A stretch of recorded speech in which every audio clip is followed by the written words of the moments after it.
అందరికీ నమస్కారం. అబ్దుల్ కలాం గారి చిన్నప్పుడు జరిగిన ఒక చిన్న సంఘటన.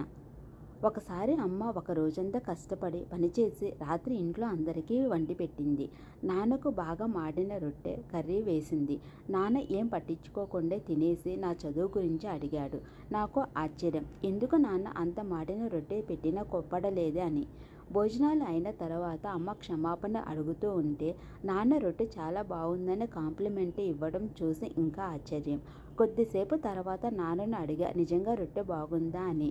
ఆమె రోజంతా ఎంతో కష్టపడి తినడానికి తెచ్చింది. రొట్టె నన్ను బాధ పెట్టలేదు, కానీ నేను ఒక్క మాట అన్న ఆమె ఎంతో బాధపడుతుంది. ఎవరూ పర్ఫెక్ట్ కాదు, అందరి జీవితాలు అంతే నాన్నగారు చెప్పారు. దీనివల్ల కొన్ని సంవత్సరాల కాలంలో నేను నేర్చుకున్నది ఏమిటంటే, ఎవరి తప్పులను పట్టించుకోకుండా అందరినీ ప్రేమించడం నేర్చుకున్నా. నిన్ను ప్రేమించే వారిని ప్రేమించు, నిన్ను ద్వేషించే వారిపై ఎప్పుడు